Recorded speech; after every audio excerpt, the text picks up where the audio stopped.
नमस्कार देशवासियों, यह जश्न किस बात का। देशवासियों जरा ठहरिए, टीवी बंद कीजिए, तालियां बंद कीजिए और जरा गौर से अपनी दिमाग और कान को खोलकर मेरी बात को जरा सुनिए। आज पूरे देश में ढोल और नगाड़े बज रहे हैं, मोदी जी को माला पहनाई जा रही है और देश की मीडिया ऐसे उछल रही है जैसे मानो भारत ने अमेरिका को जीत लिया। यहाँ पर मेरा कुछ सवाल है और मेरा पहला सीधा और सवाल यह है, मोदी जी को माला पहनाकर स्वागत किस बात का हो रहा है?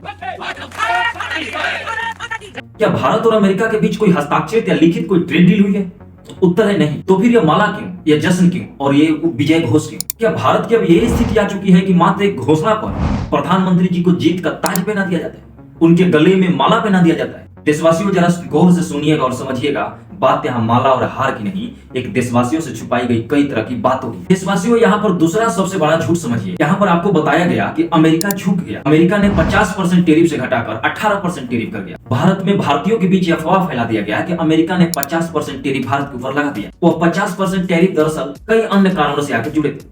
आइए मैं आपको उनके दो प्रमुख कारण गिनवा देता हूं। पहला, एक समान व्यापार कर के रूप में 18 से 25% अमेरिका ने पहली टैरिफ लगाई थी और दूसरा 25% टैरिफ की जिस टैरिफ की बात हो रही है वो रूस से तेल खरीदने को लेकर राजनीतिक सजा का एक जोड़ था। तो अमेरिका ने सिर्फ सजा हटाई है, कोई इनाम नहीं दिया है। तो फिर यह जीत किसकी है और मोदी जी को माला क्यों? क्या इसके पीछे का कोई लॉजिक और कारण समझ में आ रहा है? नहीं, क्योंकि आपको तो बताया ही नहीं जा रहा है। मेरा तीसरा सवाल, तो उम्मीद है कि सरकार को इस पर आकर जवाब देना चाहिए। क्या भारत ने अमेरिका के दबाव में आकर रूस से सस्ता कम तेल करने की सहमति दी है या नहीं? क्या भारत ने अमेरिका के दबाव में आकर रूस से अपनी दूरियां बढ़ाने की सहमति दी है या नहीं? अगर दी है तो ये देश को क्यों नहीं बताया गया? अगर नहीं दी तो अमेरिका यह दावा क्यों कर रहा है? जरा मैं पूछना चाहता हूँ इस राजनीतिक सियारे गलियों में गूंज मचाकर माला पहनाने और पहनने वाले लोगों से, क्या भारत की ऊर्जा नीति अब वाशिंगटन तय करेगा? और अगर ऐसा है तो क्या यही आत्मनिर्भर भारत है? मेरा चौथा सवाल इस सरकार से, क्या यह डील है या खरीदारियों की एक लंबी सूची? खबरें आ रही है कि भारत अब अमेरिका से महंगा तेल खरीदेगा, हथियार खरीदेगा, बोइंग विमान जैसे बड़े बड़े विमान खरीदेगा। क्या यही है आत्मनिर्भर भारत? तो देशवासियों मैं आपसे पूछता हूँ, क्या इसे ट्रेड डील कहते हैं या भारत को अमेरिका का एक अस्थायी ग्राहक बना दिया गया है? अब सवाल इस देश की भारतीय मीडिया से, आपसे भी सवाल पूछना जरूरी है। जब समझौता साइन नहीं हुआ, जब दस्तावेज सार्वजनिक नहीं है, जब शर्तें इस देश की जनता को बताई नहीं गई, तो आप किस बात पे सरकार की आरती उतार रहे हैं? क्या मीडिया का काम सवाल पूछना नहीं, अब सिर्फ माला पहनाना रह गया है? देशवासियों सच्चाई यह है कि यह कोई ऐतिहासिक जीत नहीं है, यह एक अस्थायी दबाव में बनी एक राजनीतिक समझ। इसमें अमेरिका को रूस के खिलाफ फायदा मिला, इसमें अमेरिका को भारत का बाजार मिला और भारत से चुपचाप रणनीतिक रियायतें ली गई। तो देशवासियों इस वीडियो के माध्यम से मैं आपको एक बात स्पष्ट रूप से समझा देना चाहता हूँ कि सरकार बहुत कुछ इस डील में आपसे छुपा रही है। सरकार ने अमेरिका के लिए अपनी भारत का बाजार खोल दिया है, तो जाहिर सी बात है कि जिस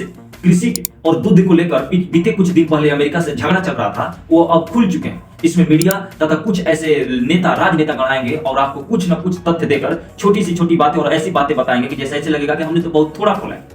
लेकिन ध्यान से समझिए इस बात को कि किसी नदी के किनारे बंधी हुई बांध में छोटी सी सुराग करके अगर आप समझते हैं कि मैंने तो थोड़ी ही की है, तो आने वाले समय में सुराग कब बड़ी हो जाए और कब वो बांध टूट जाए, फट जाए, आपको पता भी नहीं चलेगा। इसमें सबसे ज्यादा नुकसान भारतीय किसान का होगा। सबसे ज्यादा भारतीय किसान जो भारतीय पशु दुधारुओं पर निर्भर हैं, उनमें गिरावटें आएगी, उनमें गरीबी देखने को मिलेगा, उनकी आर्थिक स्थिति कमजोर होगी और ये सरकार और ये देश की मीडिया आपसे छुपा रही है। मेरा ये अंतिम सवाल सीधे तौर पर सरकार से, अगर ये सौदा इतना ही शानदार है तो आइए उसे संसद में रखिए, उसकी हर शर्त को देश को बताइए, मीडिया के जरिए जश्न मत मनाइए, लोकतंत्र में जवाब दीजिए, क्योंकि यह देश तालियों से नहीं चलता, यह देश सवालों से चलता है और सवाल पूछना कोई अपराध नहीं है, यह हर नागरिक का अधिकार है। देशवासियों आज देश में पहली बार नई परंपरा बनती हुई दिख रही है, काम बाद में माला पहले। याद रखिए, माला उपलब्धियों पर पहनाई जाती है, घोषणा पर नहीं। और जहां ढोल सबसे जोर से बजते हैं वहां सच सबसे पहले दबाया जाता है। तो ढोल नहीं, दस्तावेज मांगिए, जयकारा नहीं, जवाब मांगिए, क्योंकि लोकतंत्र मालाओं से नहीं सवालों से जिंदा रहता है। तो दोस्तों इस वीडियो को ज्यादा से ज्यादा लोगों तक शेयर कीजिए, लाइक कीजिए, कमेंट कीजिए और इस तरीके का लेटेस्ट अपडेट देखने के लिए चैनल को सब्सक्राइब करके बेल आइकन को ऑल पर प्रेस कर लीजिए। आप सभी का बहुत बहुत धन्यवाद यहाँ तक वीडियो देखने के लिए।